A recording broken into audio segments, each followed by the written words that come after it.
अच्छा, हमारे दो सवाल इसमें अंदर इस आपके पॉइंट के अंदर बनते हैं। एक ये कि आप ये हाई एंड टेक्नोलॉजी कहाँ से लेंगे, दूसरा ये कि फिर कैसे फाइनेंस करें ना इसको।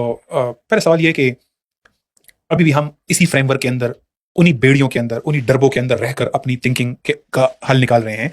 यानी जिस रास्ते जिन जिन जो जो रुकावटें वेस्ट ने हमारे लिए डाली हैं, हमने पहले रुकावटों को एक्सेप्ट कर लिया है और वो रुकावटें उन्होंने इसीलिए डाली। क्या आखिर में कोई हमाद इमरान से सवाल करे कि अब बताओ ना, मैं क्यों उस रुकावटों और उस डरबों को पहले एक्सेप्ट करके फिर रास्ता बनाऊं? मेरा मतलब मेरा अपना इंडिपेंडेंट विजन क्यों नहीं हो सकता? कतर और ये यूएई के पता नहीं कोई 4 के 5 सॉवरेन वेल्थ फंड है, ठीक है। एक कोई 200 का है, कोई 300, कोई 400 बिलियन डॉलर का है। कतर के पास 700-800 का है। सऊदी के पास 2-3 सॉवरेन वेल्थ फंड है। यानी उनके पास डॉलरों के अंबार पड़े हुए हैं।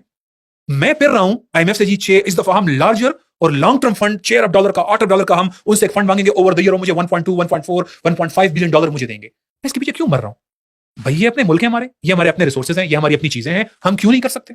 मैं क्यों इन बॉर्डर को एक्सेप्ट करूं? तो इसलिए ये सवाल जब लोग करते हैं ना, वो एक तरह से वो जिस तरह शैतान की चालें ऐसी हैं ना कि पहाड़ हिलकर रह जाएं, तो उसने पहले एक ऐसे पंदे बना लिए हैं, ऐसे वो रेस्ट्रिक्शंस क्रिएट कर दी और पहले कहा इसके बारे में बात ही मत करो। अब बताओ ना मैं क्या करता हूं, मैं और इसके अलावा क्या कर सकता हूं? मैं मजबूर नहीं हूं। तो ये एक चाल है, ये एक ट्रैप है। इस ट्रैप में नहीं फॉल करना हमने।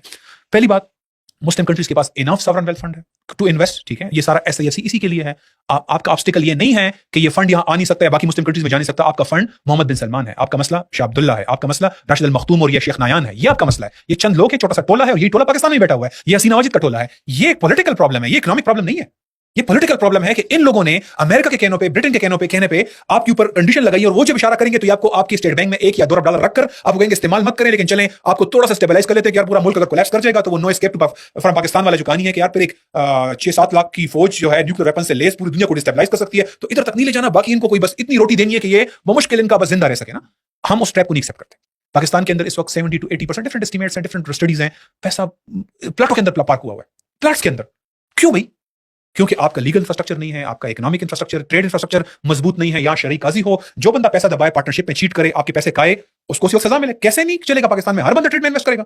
हमारे सारे हमारे आप जैसे प्रोफेशनल, हमारे जैसे प्रोफेशनल जो है ना, सबने 8 10 15 सालों में कोई 6 लाख 8 लाख 10 लाख 12 लाख 15 लाख सेव करके कोशिश करते हैं कि यार हम साइड पे एक सेकंड हमारे पास ऑप्शन हो। हर एक के पास ने जमा करने की कोशिश की है। जो एम लेवल पे, मैनेजर लेवल पे पहुंच जाते हैं, वो कुछ सेविंग रखते हैं अपने पास। और वो जब किसी एक बंदे के साथ कारोबार करते हैं तो हर तकरीबन आप सबकी कंबाइंड कहानी, हर एक के साथ धोखा हुआ है। हर एक को किसी शख्स ने जो मजबूरी में आपके पैसे खा गया, और कोई कोर्ट सिस्टम नहीं है ना, हम जा सकते हैं, हम जर्गों में फंसे होते हैं और कुछ भी निकलता। आखिर में 15,000 और 20,000 पर मंथ के ऊपर सौदाबाजी होती है ना।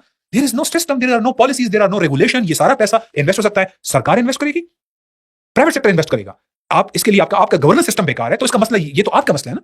ये तो नहीं कि हमारे पास रिसोर्सेज नहीं है। तो हम ये कर सकते हैं। तीसरा ये कि हमें debt fuelled, FDI fuelled growth क्यों चाहिए? यानी आप एक आर्टिफिशियल बबल क्यों क्रिएट करना चाहते हैं? इसके पीछे एक एजम्पशन है, और वो ये है कि जब प्रॉफिट रिपेट्रिएट होगा, पैसा वापस जाएगा, डॉलर वापस जाएगा ना, उससे मुसलसल ज्यादा या तो एफडीआई से या एक्सपोर्ट से आप जनरेट करेंगे। और ये बबल है। ये सीपैक जब आ रहा था उस वक्त भी यही था कि सीपैक के कर्जे तो बहुत ज्यादा है, अनसस्टेनेबल हो सकते हैं, लेकिन इससे जो डेवलपमेंट और तरक्की की जो शाहराह पे पाकिस्तान आगे जाएगा, तो हम इतना कमा लेंगे कि हम दे देंगे, और कुछ भी नहीं कमा सके। एक कोविड आया, एक थोड़ा सा डिले आया, पॉलिटिकल अपहीवल आई और कुछ अप डाउन हुआ, और सब कुछ ना उलट गया सारा।